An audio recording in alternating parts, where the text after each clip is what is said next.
Hey, it's your girl, Coach Carmelle. Welcome back to day 3 of my 30 days of bringing hopefully some information that you can use and that you can digest in bite-sized pieces and you can share out to the people you know and love. So let's get on with it. Today I want to talk about busting some myths.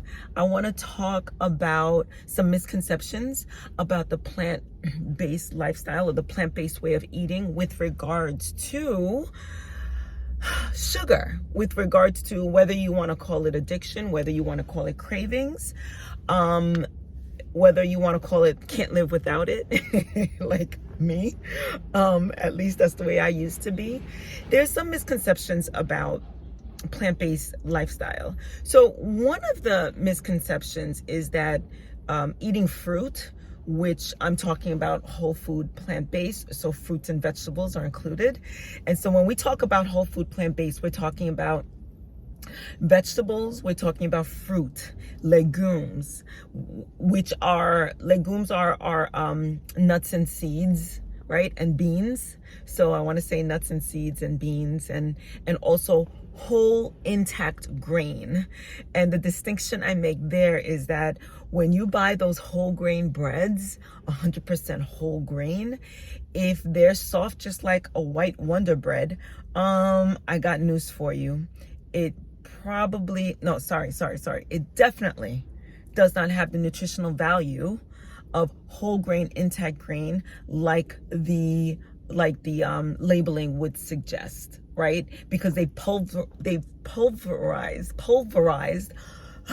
the wheat so much, or to the extent of oblivion, that there really is no more there's no more nutrients left in that wheat. So it's kind of like I'll take my white Wonder Bread, and I would never do that. But when you look at a piece of bread that says whole grain, you want to see that whole grain in there, that whole intact grain, not bits and pieces of it, but you want to be able to like flick them out. They should be very chewy, and it should just be noticeable, right away.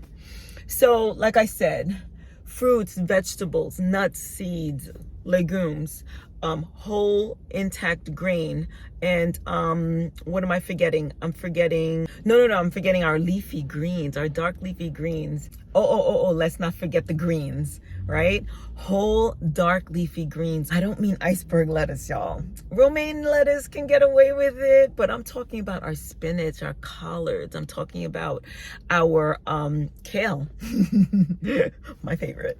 I'm talking about beet greens, radish greens, carrot greens, all of those greens that come, especially with our root vegetables. So anyway, let's get on with sugar. So as far as sugar is concerned, and implementing fruit into your diet, and people having this concern that fruit will lend to high sugar spikes, high blood sugar levels, and even promote prediabetes and diabetes, it's false. It's false for a few reasons. Now, don't get me wrong. There is such a thing as eating too much fruit. There is. However, our whole fruit, like if I consume the apple, not talking about juicing it, and definitely not talking about cutting the skin off of the apple. If I'm consuming the entire apple, if I'm consuming the banana, which tends to be higher in sugar, if I'm consuming the orange, if I'm consuming the berries, if I'm consuming any of these fruits as a whole, then I'm also consuming all of the fiber that goes along with it and all of the nutrients. And the fiber and the nutrients actually really help minimize the high blood sugar spikes or the high blood sugar levels that we might be concerned with. Whereas when we're consuming ultra-processed foods, and excuse my language, but shit foods from the supermarkets, and all of those maybe cookies and cakes and desserts that are meant to last on the shelf for months and maybe even years at a time, we're not consuming the best sugars. Now, when I talk about added sugars, I don't say this enough, but when I'm talking about sugars in general, I'm talking about added sugars. So the sugar that we find in fruits are so much better because we're eating the whole fruit. It comes with the fiber and the nutrients. And so that's one way of looking at it. The folks who think that, oh my goodness, I can't eat fruit because it's going to spike my sugar levels. And then there's another school of thought that thinks that, oh, well, if I eat fruit, I can eat all the fruit I want and still be healthy, and that won't affect my blood sugar levels. No. The fruits that tend to be the highest in sugar, and even on the glycemic index and the glycemic index is how they measure how much sugar is absorbed by your body once we consume them. The higher sugar fruits, the higher sugar fruits tend to be in tropical fruits, our bananas, our mangoes, our pineapples, etc. So I definitely would proceed with caution when it comes to those fruits. Still enjoy because they still come with fiber. But the fact of the matter is, no, you can't just go around just eating fruit all the time if you're concerned with your blood sugar levels. So that's that. And the third one that I would like to mention is that all plant-based sweeteners are healthy. All plant-based sweeteners, they're better than the refined sugar. They are. And there's some health aspects to them. They are. They come with nutrients, right? Like, let's say honey, for instance. Honey is food for the bees. And when we're talking about agave and maple syrup and things of that sort, even the sweeteners like stevia, the stevia leaf, those are and monk fruit, like the 0-calorie sweeteners.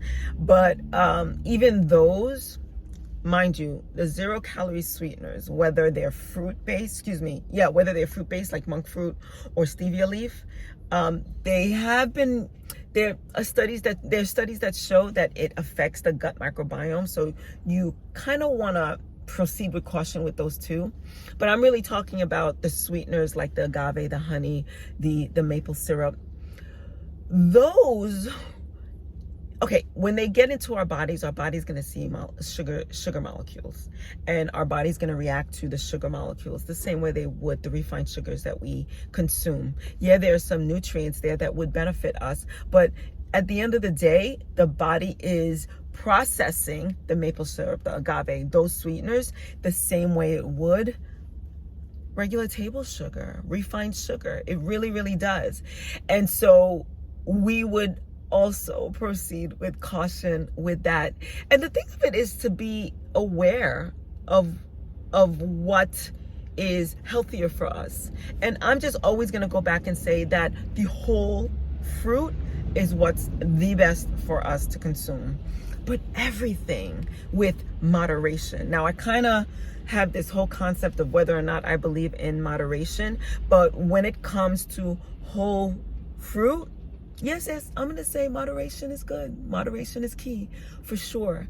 Now, I'm going to be here talking a lot more about sugar and food addiction. I would love for you to join me. This is my third day coming on here to talk about this stuff. If you have any questions, always leave a comment. I'll always see it and reply. And I want you to subscribe. In fact, I'm gonna really need for you to subscribe to my channel for a couple of reasons. Number one, because you're listening. I know you're interested in this, so maybe you know somebody that might be.